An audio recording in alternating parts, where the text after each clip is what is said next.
Hola, bienvenidos a esta mesa sobre movilidad sostenible y movilidad urbana.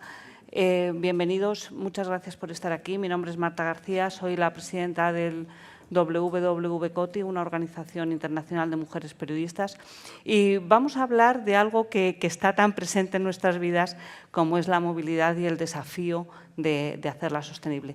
Y para ello tenemos con nosotros a 5 sabios, a 5 mentes expertas esenciales para entender qué está pasando ahora mismo con la movilidad sostenible y, sobre todo, qué va a pasar en el futuro. Nos acompañan Miguel Melchor, que es director de movilidad urbana de Abertis Mobility Services.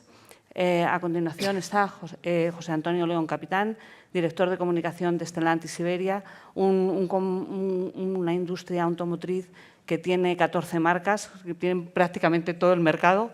Beatriz Catalá, directora de marketing de Arval, que también en el plano del renting también es la dueña del mercado. Luego, May López Díaz, directora de Desarrollo de Empresas por la Movilidad Sostenible, y junto a mí Isabel del Olmo, jefa del Departamento de Movilidad Sostenible del Instituto para la Diversificación y el Ahorro de la Energía, que muchos conocen como IDAE, ¿no? Bueno, llevamos muchos años hablando de movilidad sostenible, de diferentes soluciones, de lo que iba a ser el futuro, pero yo no sé si las cosas están yendo como realmente queríamos que fueran o preveíais que fueran. José Antonio, tú representas, como acabamos de decir, a 14 marcas de coches, Citroën, DS, Jeep, bueno, hasta 14, ¿no? ¿Realmente esto está yendo como preveíais que fuera? ¿Preveíais que fuera mejor, peor?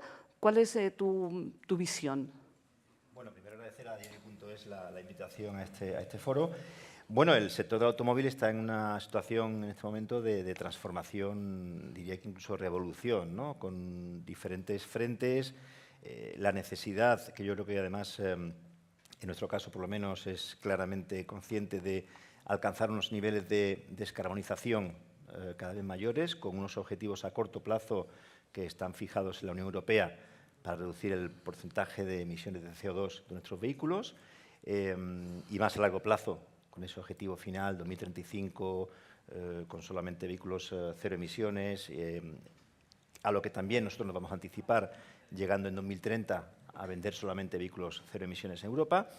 Y, por otro lado, pues una coyuntura complicada, ¿no? Un mercado que no va todo lo bien que nos gustaría, donde además, para llegar a estos niveles de descarbonización, necesitamos vender coches eléctricos, vehículos cero emisiones o electrificados también, y que, bueno, pues los datos están ahí, ¿no? El mercado no está en los niveles que nos gustaría, todavía no llegamos a esas cuotas de mercado que serán necesarias el año que viene para alcanzar esos objetivos, y en ese sentido pues tenemos claramente un desafío, ¿no? como fabricantes para conseguir que los clientes adquieran o usen cada vez más vehículos electrificados, ¿no?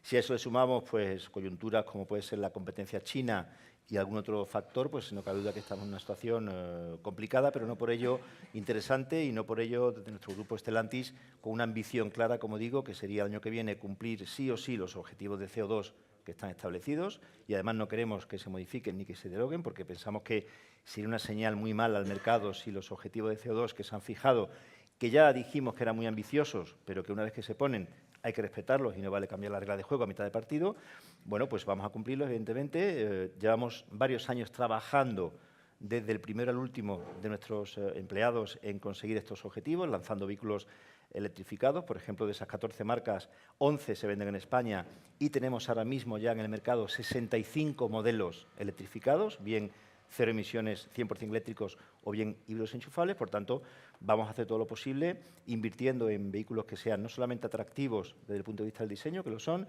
sino también, evidentemente, que tengan más autonomía y que tengan mayor capacidad de recarga, para que el cliente realmente se convenza de que el coche eléctrico es una solución alternativa, real, y sobre todo que el placer de conducir y la libertad de movimiento que como fabricante intentamos ofrecer a los ciudadanos, no por ser un coche eléctrico en absoluto se vea penalizada.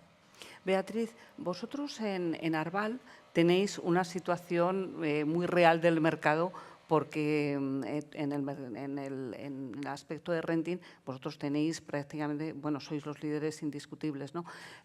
¿Vosotros notáis que hay un aumento de la demanda de vehículos eléctricos a la hora de la demanda, o son más bien electrificados? O sea, ¿es el momento del coche híbrido o realmente hay esperanza y hay oportunidad de crecimiento para el eléctrico?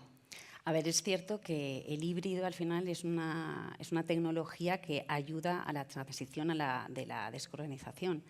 Y lo que sí que tenemos que tener en cuenta es que al utilizar el híbrido no tenemos que ser responsables, es decir, tiene que ser un uso que sea óptimo, tenemos que tener una recarga diaria, tenemos que tener una conducción responsable y haciendo todo eso sí que conseguimos que el consumo de combustible sea incluso inferior a un coche en las mismas condiciones. Lo cierto es que está cogiendo mucho más peso porque la autonomía de los coches híbridos antes era menor, ahora cada vez está haciéndose más amplia y entonces eso es verdad que es mucho más atractivo para el consumidor final y hoy de media tenemos más o menos 120 kilómetros. Por lo tanto, es verdad que desde nuestro Arval Mobility Observatory, que preguntamos a los gestores de flota, el 43% sí que declaran que las empresas europeas se pueden plantear el incorporar estos coches, ¿vale?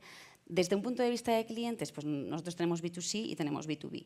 Y es verdad que en las dos áreas vemos que hay una tendencia y un interés mayor al coche eléctrico, está más presente, está más demandado.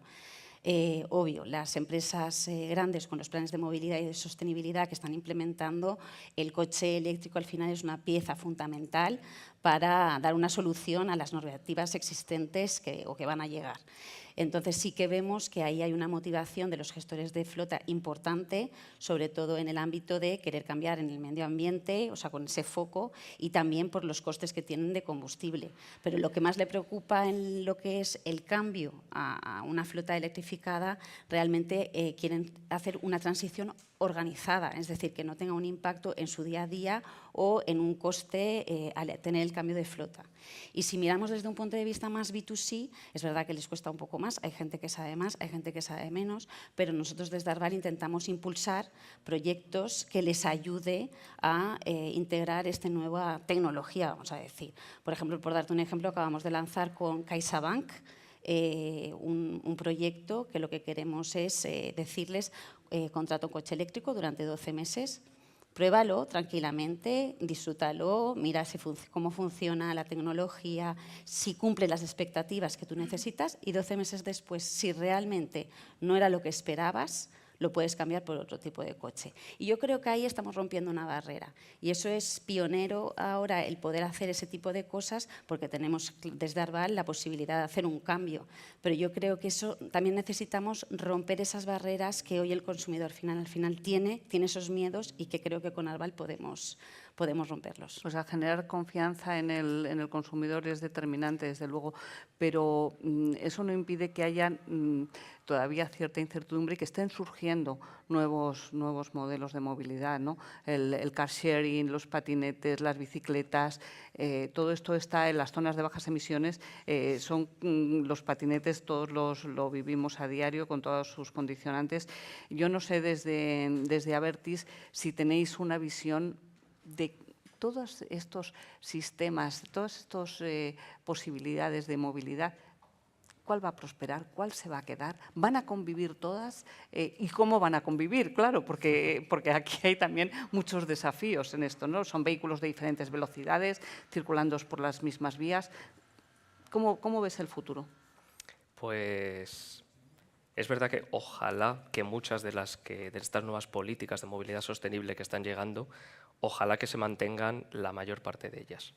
Es verdad que es complicado porque algunas quizás son más a corto plazo, otras los beneficios se van a ver más a medio o largo plazo, pero lo que tenemos que tener en cuenta es que cuando hablamos de movilidad sostenible, la sostenibilidad tiene tres patas fundamentales, que son la medioambiental, que es la que nos viene primero a la cabeza cuando hablamos de la palabra sostenible, pero también tenemos que tener en cuenta el aspecto económico y el aspecto social.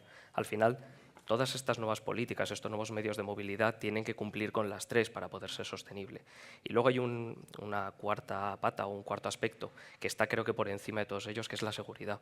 No podemos hablar de una movilidad sostenible si no es segura. Eso es fundamental. Entonces, de todas las que se están poniendo en marcha en estos últimos años, o que algunas ya llevan más tiempo, yo me quedaría con tres fundamentalmente, que son la peatonalización, el uso de la bicicleta y las zonas de bajas emisiones.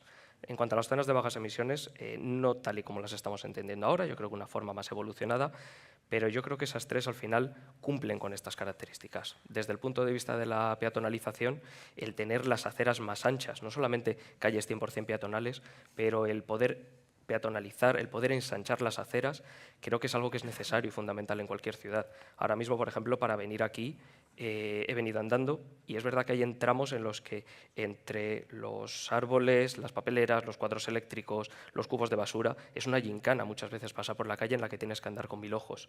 Y no me quiero imaginar cómo tiene que ser para gente con problemas de movilidad, como para invidentes, que al final tienen que ir esquivando todo esto sin verlo.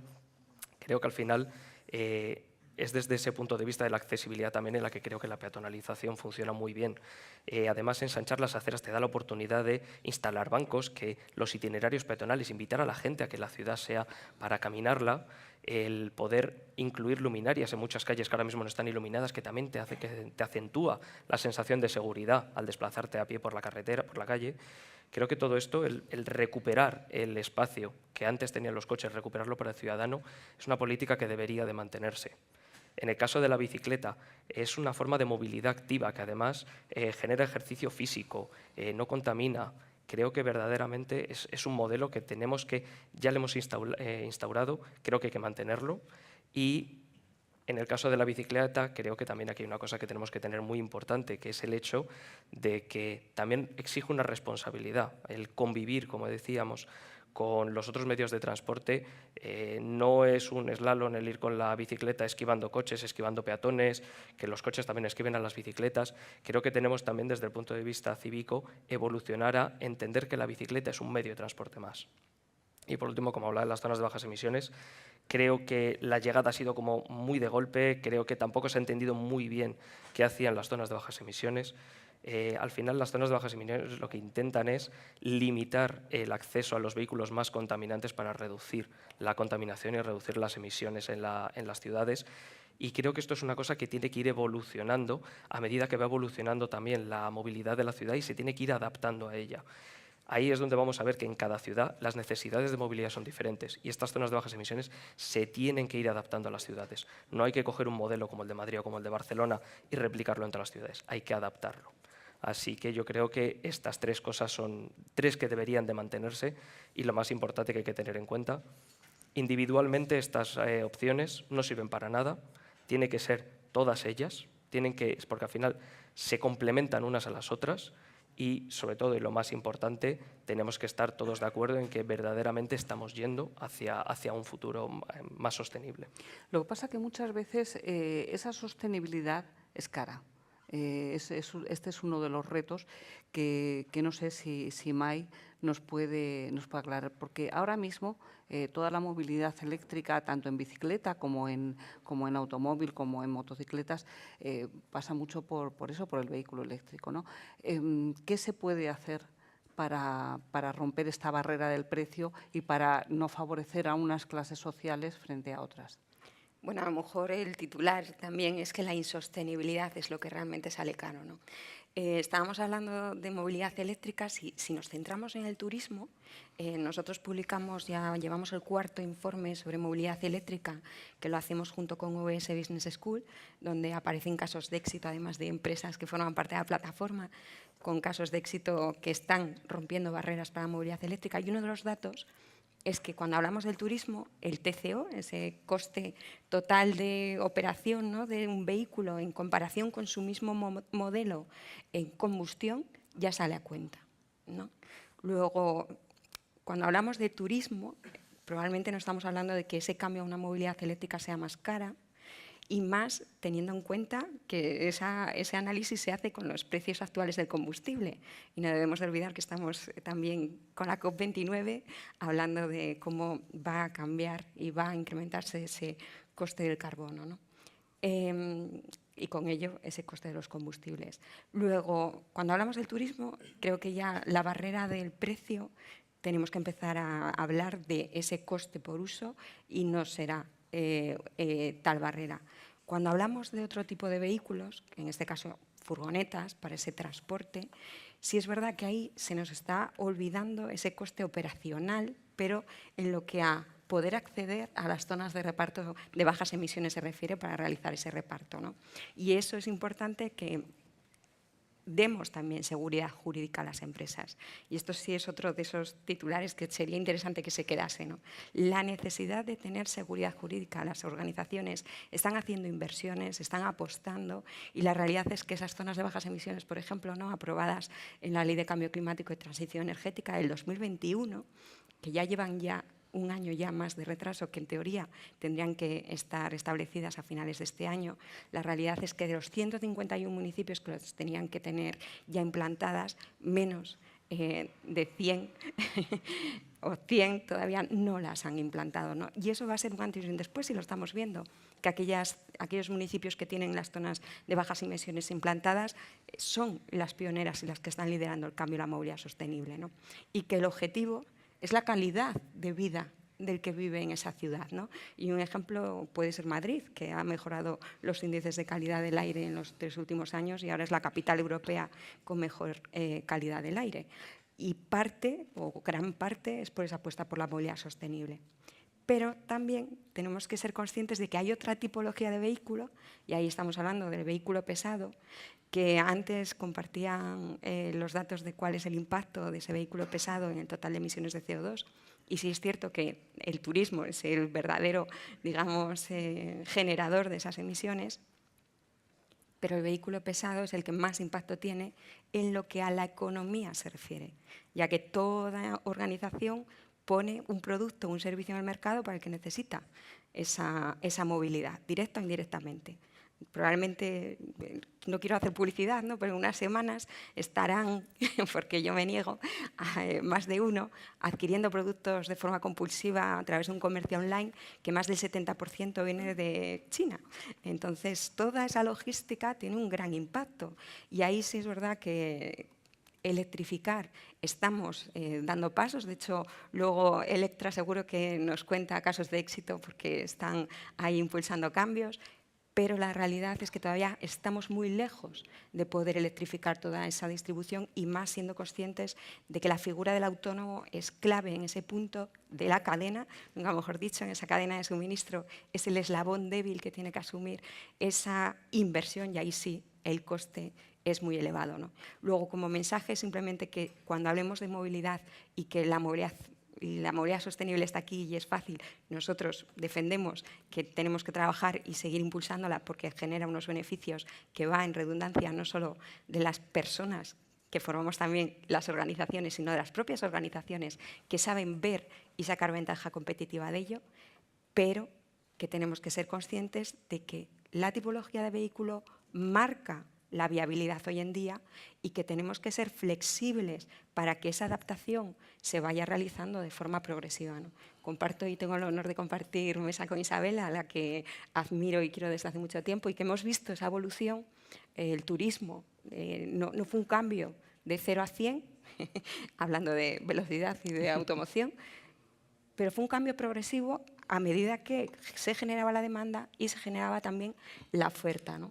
Ahora tenemos la grandísima oportunidad, además, de tener cada vez más oferta de vehículos, eso es una realidad, pero seamos también estratégicos. Empecemos a poner en valor la fabricación local, como se está haciendo en Francia, de cara a establecer ayudas. Empecemos a potenciar el producto local en todos los sentidos, no solo en movilidad, insisto, para que dentro de unas semanas también seamos conscientes de toda la movilidad que estamos generando directa o indirectamente y que no es sostenible tampoco de por sí, que hay mucha movilidad que podemos evitar,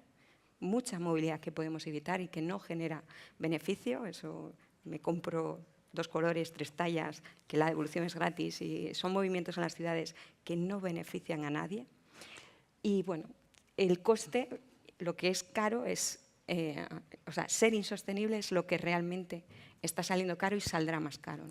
Vosotros, Isabel, desde IDAE, desde el Instituto del Desarrollo, a ver si lo digo bien, no me equivoco en todas las... Diversificación y ahorro. Desde el IDAE, como el IDAE ya lo conocemos todos, Sí, IDAE. Desde el IDAE, vosotros en un día, en su momento, pusisteis en marcha unos planes sostenibles de desplazamiento a los puestos de trabajo. Sí, los PTTs. Porque estaba hablando May de la necesidad de concienciar también a todo ese tejido empresarial, a toda la distribución de productos, etcétera, pero no solo de la distribución, sino también del desplazamiento de los trabajadores a sus puestos de trabajo. ¿En qué ha quedado ese plan? ¿Se ha implementado por parte de las empresas? ¿No? ¿Está bien aceptado? Porque, claro, aquí el usuario final tiene mucha responsabilidad, las instituciones tienen mucha responsabilidad, pero el mundo de la empresa también, eso es una parte determinante, ¿no? ¿En qué estado está esto? Sí, bueno, nosotros desde el IDAE, además, bueno, de esto desde hace muchos años, la verdad, en las ciudades siempre hemos visto claves los planes de movilidad urbana sostenible, que son, perdona, competencia de los ayuntamientos, ¿no? Dentro de esos PEMUs están las zonas de bajas emisiones, que ya hemos comentado, pero por otro lado están los planes de transporte al trabajo, que son, dijésemos, aquellos planes que pueden llevar a cabo las empresas para facilitar y hacer una movilidad más sostenible tanto de sus empleados como de sus clientes o proveedores.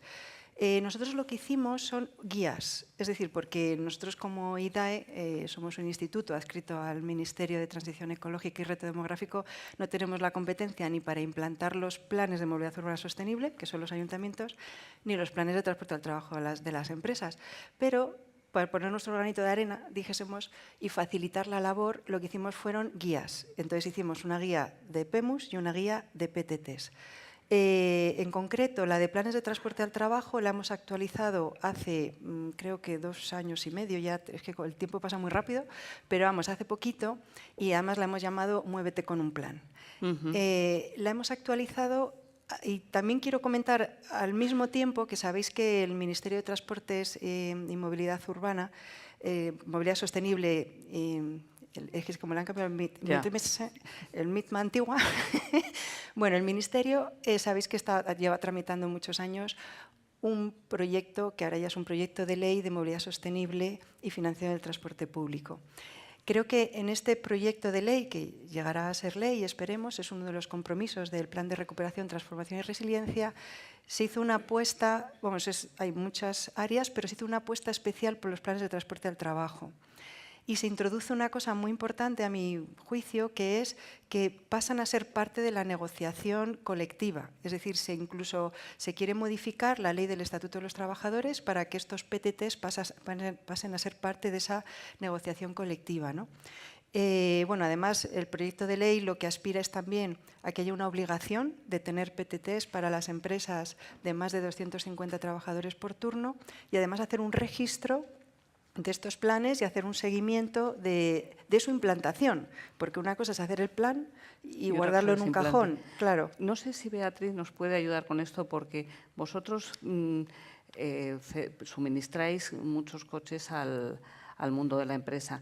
¿Qué podéis hacer desde Arval, qué se puede hacer desde el mundo del renting para contribuir a estos planes de los que Isabel habla? Somos una empresa de renting pero es verdad que somos conscientes del cambio que está teniendo la movilidad y por lo tanto nuestra estrategia desde hace años es justo cambiar a dejar de ser una empresa única de renting y a dar soluciones de movilidad 360 a todos nuestros clientes, y lo que queremos es tener y ofrecer soluciones justamente que se personalicen, que sean flexibles, que sean sostenibles y que se integren a todo. Entonces, sí que es verdad que estamos ofreciendo todas las opciones que tenemos de movilidad, porque vemos que el consumidor al final está evolucionando y con ello está acompañando todo el desarrollo que se están haciendo de las diferentes soluciones de movilidad. Pero sigue siendo importantísimo el coche, o sea, es el protagonista, pero nos damos cuenta que al final las empresas lo que nos demandan hoy es tener los coches de renting, pero también necesitan car sharing, también necesitan bicicletas, también necesitan patinetes, y lo que les intentamos es dar para sus propios empleados una solución que les dé o que les llegue a dar el plan de movilidad que necesitan y poderles acompañar a que eso sea posible. Y yo creo que necesitan empresas así que sean realmente 360. Has tocado un tema muy interesante porque proveéis de mucho tipo de vehículo, ¿no? Pero todos en régimen de renting o asociados, como yo digo, ¿no?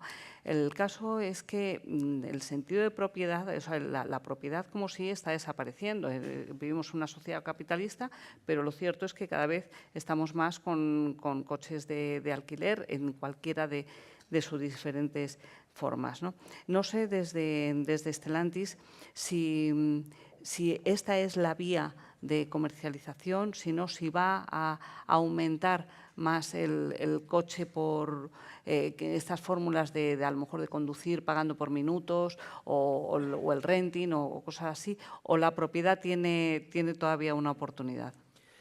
Bueno, dejemos que el cliente elija, ¿no? Es decir, yo creo que al final como fabricante y proveedor de servicios de movilidad, que es como definimos nuestra empresa, ¿no? Que ya no somos solamente un constructor de vehículos, sino también un proveedor de estos servicios, lo que queremos es que el cliente pueda elegir de qué forma va a utilizar el coche. Si quiere comprarse un coche, tenemos una oferta con tantas marcas que van desde el pequeño objeto de movilidad Citroën Ami, que es un coche que puede utilizar pues, personas de menos de 18 años, porque no hace falta carnet de conducir todavía, hasta la gran furgoneta de reparto, ¿no? Como puede ser un Peugeot Boxer o un Citroën Berlingo, ¿no? Por ejemplo, para este tema de e-commerce que comentaba nuestra compañera. Entonces, como fabricante de coches, tenemos una cartera de productos que cubre prácticamente todas las necesidades de mercado y, evidentemente, también tenemos soluciones de movilidad que no pasan por la propiedad y que pasan por el uso. Y tenemos desde alquiler por minutos, horas, días, incluso años, con opciones de renting propios como Leasys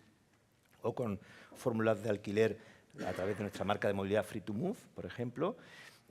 Y, por supuesto, con car sharing, como decía, con más de 700 vehículos en Madrid de nuestro grupo eléctrico 100% a través del car sharing Free2Move, ¿no? Por tanto, como empresa global donde ofrecemos todo ese portfolio, digamos, de marcas, tanto para el uso como para la propiedad, pues pensamos que el cliente puede decidir y queremos que lo haga además, ¿no? Lo importante al final en todo esto es poner al cliente en el centro, ¿no? Porque muchas veces hablamos solamente de coches, o hablamos solamente de zonas de bajas emisiones, o hablamos solamente de políticas regulatorias, pero lo que tenemos que pensar es el cliente que necesita, porque si no estamos perdidos, ¿no?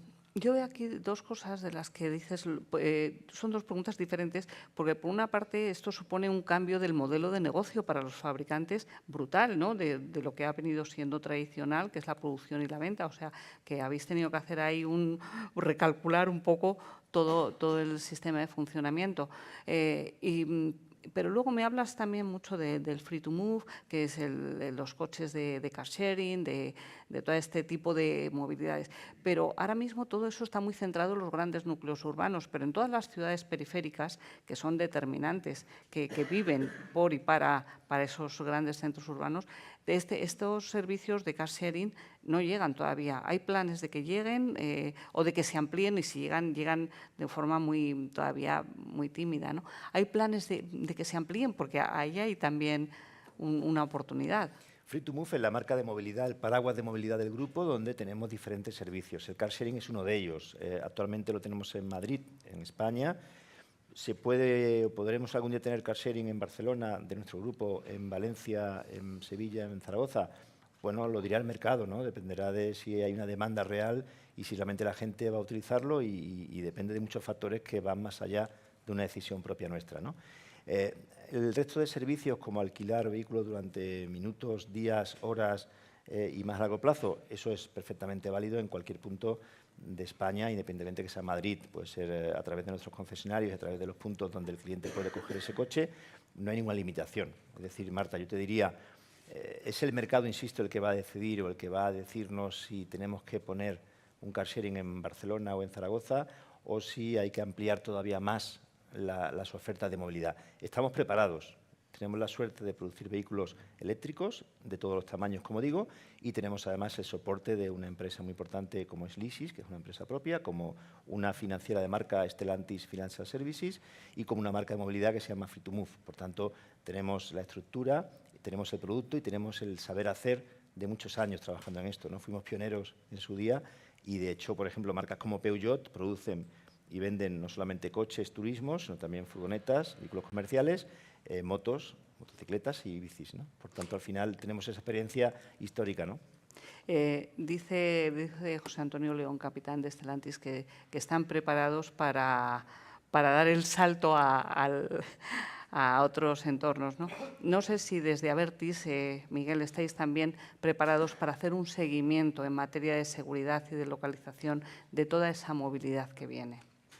Sí, al final el tema del seguimiento es fundamental. Cuando nosotros hablamos de que para que la movilidad sea sostenible hay que aplicar políticas de movilidad, la única manera de verificar y de controlar que estas políticas están surtiendo efecto es a través de las mediciones. Entonces, tenemos que ser conscientes de que no todas las políticas o todas las medidas que se están implementando van a tener un resultado al día siguiente. Hay algunas que se van a ver al corto plazo y otras que se van a ver al medio y al largo plazo.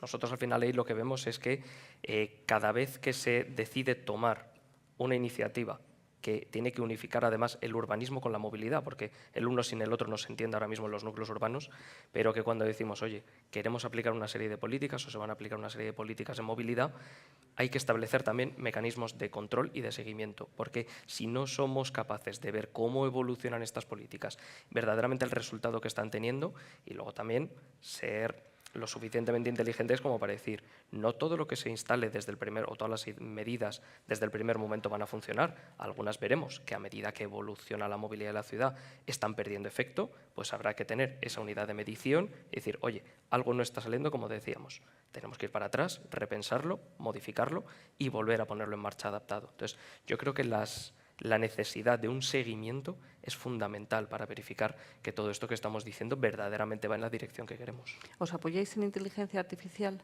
¿Qué papel juega y qué papel va a jugar en la movilidad del futuro? Claro, el tema de la inteligencia artificial es una terminología que nos preocupa mucho, por lo menos a nosotros, desde el punto de vista tecnológico, porque aparte de que para nosotros ya la palabra inteligencia o el concepto inteligencia artificial se está convirtiendo en un cajón desastre, todo lo que ya se va, pues, es una nube en la que todo ya es inteligencia artificial. Entonces, a nosotros nos preocupa mucho que se esté entendiendo a la inteligencia artificial como una solución cuando de verdad es una herramienta. Nosotros llevamos muchos años aplicando algoritmos que ahora están bajo el paraguas de la inteligencia artificial, pero que al final lo que nos ayuda es que nuestros sistemas sean más eficientes. Y, por ejemplo, sistemas que estamos utilizando nosotros ahora mismo desde el punto de vista de la seguridad vial o desde el punto de vista de la gestión de los flujos del tráfico es cómo nosotros estamos incrementando la capacidad que tenemos para recoger la información en tiempo real que nos ofrece el tráfico, procesarla y devolverla o bien a los usuarios a través de los conductores o bien a las administraciones para facilitar la toma de decisiones. Entonces, utilizamos inteligencia artificial, pero como una herramienta. No vamos a poner aquí la inteligencia artificial y que nos diga qué es lo que tenemos que hacer. Es simplemente una herramienta de apoyo. Entonces, ahí nosotros, por ejemplo, en ciudades lo que estamos haciendo es interpretar a través de la recogida de datos del estado del tráfico, intentar predecir cómo va a ser en las siguientes horas y poder ofrecerles a los conductores y a las administraciones esa facilidad de la toma de decisiones, es decir, igual es necesario no seguir mandando el tráfico por aquí, igual hay que crear una ruta alternativa o igual hay que proponer una ruta alternativa porque o bien ha habido un accidente o hay un evento deportivo o hay cualquier evento en la carretera como un accidente y es necesario tomar decisiones en tiempo real. Y para eso la inteligencia artificial sí nos está sirviendo de apoyo. Bueno, vamos a cambiar un poco de tercio porque en todo esto de la movilidad eléctrica vamos a tratar un tema controvertido como pocos, que es el del Plan MOVES. Isabel, lo siento, te ha tocado. A ver, ¿en qué situación está el Plan MOVES? Sí. ¿Qué se puede esperar de él? ¿Está en todas las comunidades? ¿Se puede pedir todavía? ¿No? ¿Cuál ha sido su evolución? Sí, bueno, sabéis que en el marco del Plan de Recuperación, Transformación y Resiliencia, la verdad es que hemos tenido unos fondos, pues que creo que no se va a volver a repetir, 2.000 millones solo para fomentar la movilidad eléctrica en estos 3 años, ¿no? Hemos sacado varios programas, el MOVES Singulares con 2 convocatorias, el MOVES Flotas con 3 y el MOVES 3. El MOVES 3 salió en el año 2021, es el primer, quiero decir, de estos 3 que he mencionado, es el único que es territorializado y lo gestionan las comunidades autónomas. El MOVES 3, quiero decir, y además creo que es muy importante que se sepa, que sigue abierto y seguimos con presupuesto. En junio el Gobierno anunció que se prorrogaba el MOVES 3 hasta el 31 de diciembre de este año, y no solo prorrogó la vigencia, sino que además le dotó de 350 millones de euros adicionales. Con lo cual, a día de hoy nos quedan pues, del orden de 230 millones todavía sin adjudicar, lo cual sería una pena que estemos pensando en qué ayudas va a haber en el 2025 y que cerremos 2024 quedándonos 200 millones sin aplicar. ¿Se pueden pedir en todas las comunidades? Sí, sí. ¿No está agotado en ninguna? No, porque las comunidades autónomas lo que están haciendo es que cada vez que se les agotan los fondos, que no digo yo, lo digo para que no haya sorpresas, si alguien se mete en una web de una comunidad autónoma y ve que entra en lista de reserva, es solo porque esa comunidad autónoma está tramitando la ampliación de presupuesto. Es decir, las comunidades autónomas nos solicitan ampliación de presupuesto, como digo, de aquí a fin de año nos quedan más de 200 millones, nos solicitan la ampliación y se le concede lo que ella nos pida en función pues, del ritmo de solicitudes que tiene, de la lista de espera que tiene, etcétera, ¿no? Entonces, todo eso está funcionando y está vigente, y yo lo que animo es a que se sigan haciendo solicitudes, ¿no? Es decir, que eso está abierto. Y luego también en junio el Gobierno anunció no solo esta prórroga de MOVES 3, sino que saben que también anunció 2 programas nuevos. Un MOVES Flotas Plus, que denominamos, porque queremos ir un poco más allá del MOVES Flotas, que ya ha tenido 3 convocatorias. Ese va dirigido a empresas y lo que queremos es apoyarlas en su electrificación, o sea, una electrificación integral. Si una empresa quiere electrificar su flota, seguramente necesitará hacer un estudio previo de viabilidad, renovar los vehículos, poner puntos de recarga en donde duerme la flota, incluso adquirir un nuevo sistema de gestión de flotas. Bueno, pues todas esas actividades o tareas, actuaciones que tiene que hacer la empresa, queremos englobarlas dentro de este nuevo MOVES Flotas Plus. Y luego también anunció en junio un programa que se denominó MOVES Corredores, que ahí lo que queremos es apoyar el cumplimiento del reglamento AFIR, que creo que ha salido mencionado esta mañana también, que sabéis que es el reglamento de despliegue de recarga de combustibles alternativos. Ahí es un reglamento, es de obligado cumplimiento, y tenemos una serie de objetivos a cumplir a finales de 2025, 2027 y 2030 en cuanto a despliegue de puntos de recarga en carreteras, en concreto en la red TEN-T, tanto la básica como la global, que son los corredores europeos, ¿no? Entonces, estamos ahí, o sea, cosas hay y sobre todo lo más importante, que están vigentes, que ahora mismo si te quieres comprar un coche, te quieres poner un punto, te puedes solicitar la ayuda, o sea, que está abierto y hay fondos. El plan MOVES está muy vinculado a la movilidad eléctrica, ¿no? A la movilidad. Sí. No sé si en algún momento os habéis planteado o sería razonable que también estuviera vinculado a la producción local. Hace un momento May hablaba de la necesidad de comprar lo cercano para también evitar emisiones, etcétera, etcétera, ¿no? El grupo Stellantis fabrica más de 1 millón de coches en España. Entonces, no sé si se debería vincular también un poquito. Es un tema delicado, pero a ver, nosotros, por ejemplo, estuvimos viendo, tú lo has mencionado, May, cómo se hace en Francia. En Francia sabéis que desde este año lo que hacen es que dan solo ayudas a unos vehículos. Ellos no dicen fabricación nacional, pero sí que es verdad que los fabricantes tienen que dar una información sobre los vehículos, pues contenido en acero, o sea, transporte, o sea, logística del transporte, es decir, una serie de datos que te dan una idea de esa huella de carbono, dijésemos, de ese vehículo. Obviamente, cuando es fabricación nacional, pues va a tener una huella menor, y entonces al final ellos han puesto como un tope y han dicho, pues de aquí para arriba no tienen ayuda, de aquí para abajo sí. Es una manera, dijésemos, de incentivar la fabricación de proximidad, ¿no? La vez que lo estuvimos viendo, ahora mismo, bueno, MOVES 3 sabéis que las bases reguladoras son desde el año 2021 porque se han ido prorrogando, no ha habido opción, también un poco para no parar, ¿no?, el mercado, no ha habido opción de unas nuevas bases.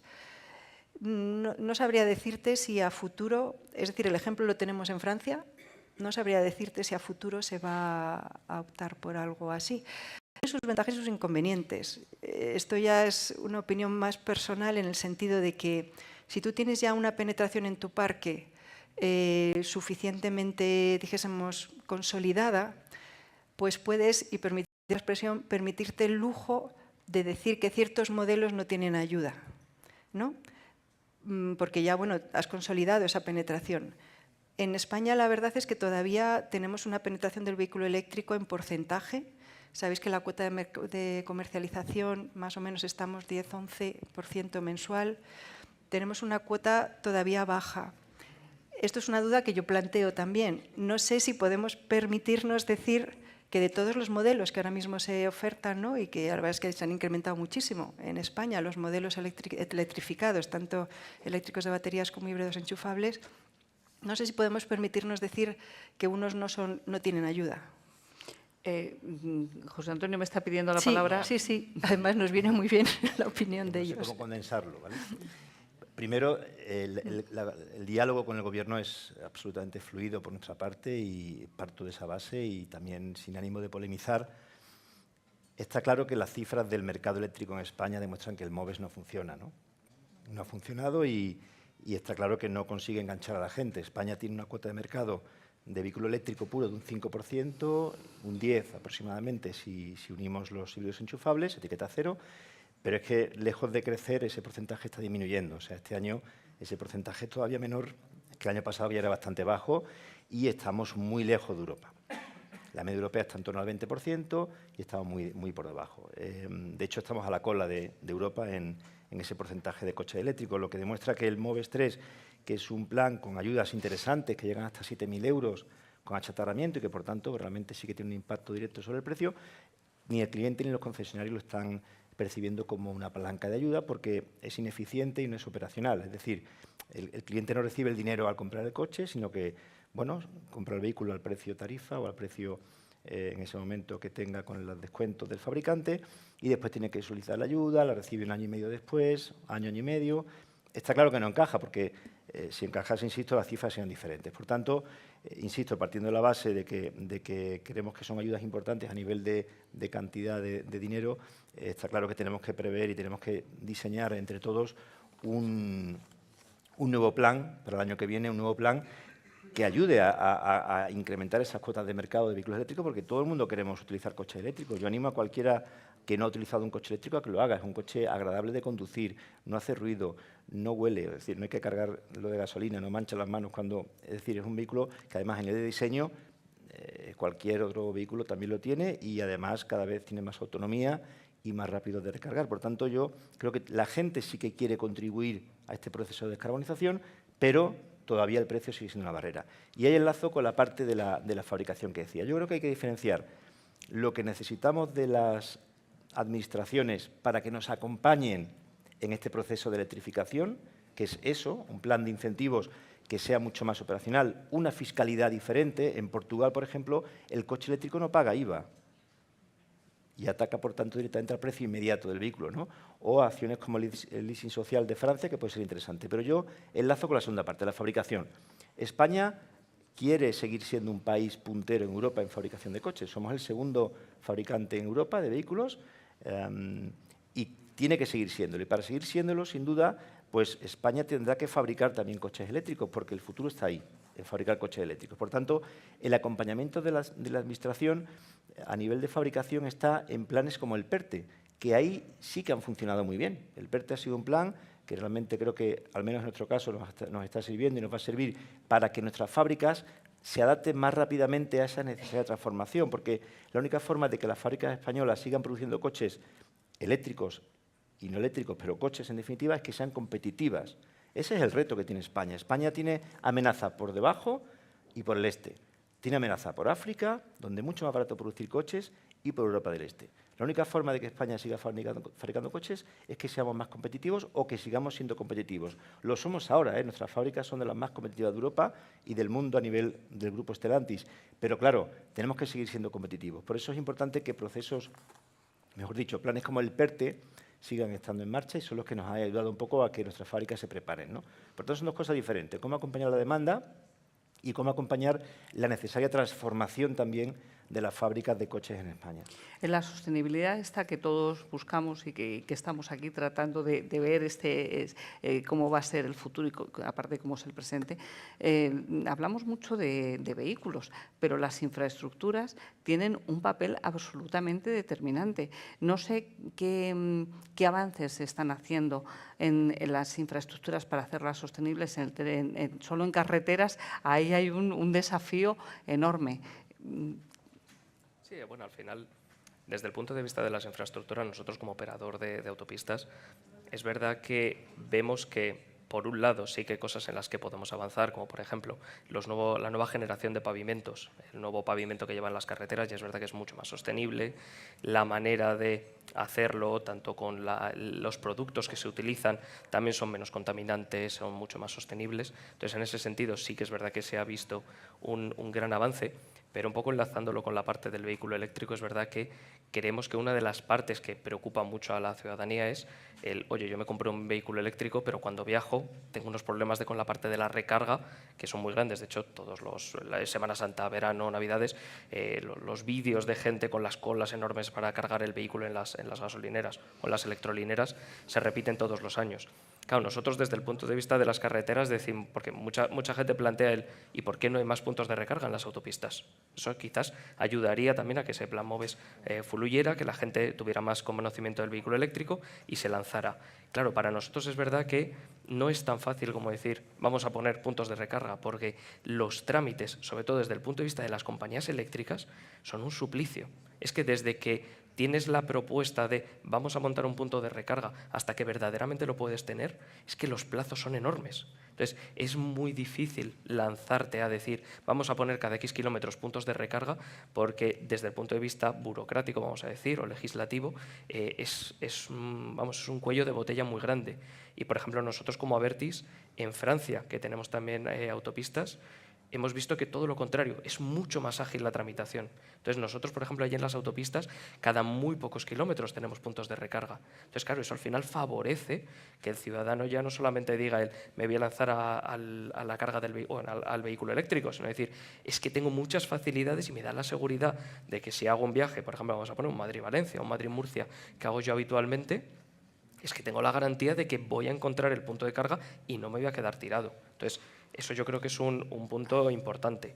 Y ya que pues yo soy de la parte de la movilidad urbana, como ya habéis visto, pero simplemente por llevármelo un poco a la movilidad urbana, muchas de las políticas que se están llevando ahora a cabo en las ciudades son de eliminar todos esos elementos de la vía pública que sean, vamos a decir, agresivos para el peatón o que fomenten la parte del vehículo privado. Claro, esto choca muy directamente con la parte de los puntos de carga en las ciudades. Si verdaderamente queremos quitar puntos de aparcamiento en superficie para que no estén las calles llenas de coches, la gente que no tenga un aparcamiento privado o que no se meta en un parking, ¿dónde va a cargar los coches? Entonces creo que tenemos que intentar un poco también repensar qué queremos hacer en esta línea y decir, no todo es culpa del vehículo eléctrico, también es parte de la burocracia que hay detrás y de la parte de conseguir llevar esa infraestructura.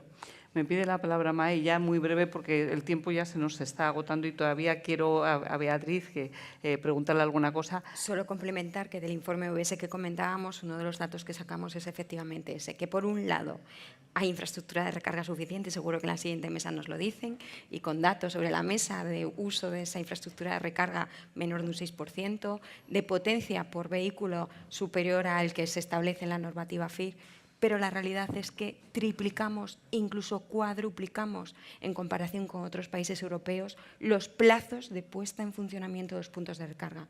Y aquí inicialmente se le echaba la culpa a la Administración y estamos viendo que no es siempre la Administración, ¿no? Que hay cierta concentración a la hora de, pues eso, ¿no? De dar el ok a ese punto de recarga de alta, que está ralentizando el que pues muchas empresas estén haciendo una inversión, insisto, seguridad jurídica, haciendo una inversión en un punto de recarga que a veces tarda hasta 3 años en ponerse en funcionamiento, que se obsoletizan partes de ese punto de recarga sin llegar a ser utilizado. Y eso creo que tenemos que ponerlo sobre la mesa también, ¿no? Porque será lo que facilite también. Isabel, un mayor están hablando despliegue. un poco de la administración. No sé si quieres decir algo al respecto, porque aquí te están... Sí, la verdad es que la tramitación, es cierto, es algo en lo que estamos trabajando, pero incluso conjuntamente varios ministerios, porque afecta, o sea, la tramitación de los puntos de recarga, sobre todo de alta potencia, ¿no? Porque realmente yo creo que todos saben, hay varios tipos de recarga. La recarga vinculada creo que no tiene problema, la recarga semirápida en los centros, en los parkings y tal, a lo mejor el tener acceso a la potencia que quieres, ¿no? Porque es en suelo urbano y eso ya depende de la distribuidora. Pero es verdad que en carretera y de alta potencia sí que es cierto que hay una tramitación, porque son instalaciones eléctricas, van con la ley del sector eléctrico, ahí entran las distribuidoras, entran las administraciones autonómicas, porque tienen que autorizar las direcciones generales de industria esas instalaciones eléctricas, los ayuntamientos, porque son los que tienen que dar las licencias o declaración responsable que permita adelantar esa obra. Y es cierto, o sea, yo no digo que lo que estéis diciendo no sea verdad. Se ha agilizado, también es verdad que se han sacado modificaciones de leyes existentes, sobre todo en carreteras, también bueno, con esa declaración responsable de los ayuntamientos, que bueno, reconozco que de los 8.000 ayuntamientos no todos todavía la admiten, pero estamos en ello y se está trabajando. Creo que se han acortado plazos, pero es cierto que todavía son largos y hay que seguir. Estamos hablando de cómo mejorar nuestro futuro, etcétera, y de los vehículos eléctricos, de la electricidad, etcétera. Pero en todo esto influye, es muy determinante también la producción de esos vehículos, cómo se han producido, si la contaminación que se ha generado en la producción de esos vehículos, ¿no? Vosotros sois uno de los grandes compradores, Beatriz, de vehículos de España, porque tenéis, si mal no me creo que el 20% del mercado, ¿no? o alrededor de.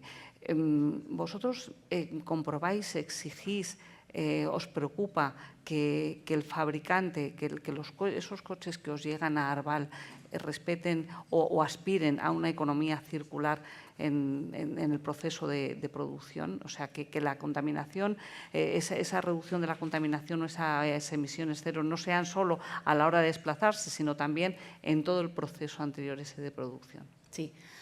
Nosotros, al final, la propuesta que tenemos hoy, realmente, cuando compramos los coches, cuando estamos negociando esos coches, sí que nos preocupamos por las emisiones que van a generar. Ya no hablando de la electrificación que estamos hablando aquí, sino de la descarbonización. Es decir, para nosotros, no solamente, evidentemente, nuestro objetivo y queremos llegar a esa electrificación, pero hoy sabemos, por el porcentaje que tenemos de coches eléctricos, que no podemos solamente vender 100% de coches eléctricos. Entonces, en nuestra oferta está muy cuidada y realmente miramos muy bien lo que vamos a ofrecer, incluso la orientación que le damos luego a nuestros clientes a la hora de que elijan sus coches siempre van a ser con el objetivo de descarbonizar.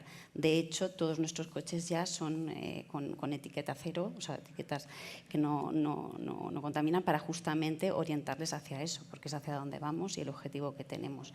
Y por decir cómo lideramos con el ejemplo, nosotros desde Arval tenemos un plan, tenemos un objetivo de llegar hasta 350.000 coches eléctricos de nuestra flota en Arval para toda la empresa, y desde, por ejemplo, Arval España, ya toda nuestra flota propia es 100% eléctrica. O sea, que intentamos también liderar con el ejemplo, aprender, porque eso yo creo que también cuando nosotros tenemos nuestra propia experiencia siempre podemos aconsejar mejor siendo nosotros mismos nuestros propios expertos de lo que estamos haciendo y poderlo vender después. José Antonio, 30 segundos para que me digas si la movilidad, si la economía circular es posible o no. Es posible. 30 segundos. Voy a ver el marcador ahí. Es posible y vamos a hacerlo, lo estamos haciendo. Por ejemplo, vehículos fabricados en España ya utilizan energía renovable, ¿no? Madrid, Vigo y Zaragoza tienen plantas fotovoltaicas, en el caso de Madrid, Vigo y Zaragoza, y en Zaragoza además plantas eólicas que, por ejemplo, en Zaragoza van a conseguir que el 85% de la energía tenga origen renovable, ¿no? En economía circular, pues vamos a conseguir que toda la cadena de valor del vehículo, desde el proveedor, desde la pieza del proveedor hasta ese reciclaje del vehículo, sea cero emisiones de carbono.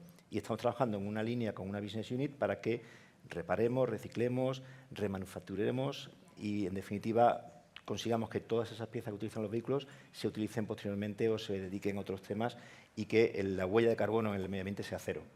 Bueno, ese es el objetivo. 30 segundos. Aquí lo dejamos, pero lo hacemos sabiendo que la movilidad sostenible no solo es posible, sino que abre muchas oportunidades de negocio y, lo que es más importante, a mejorar nuestra vida y la de nuestras familias.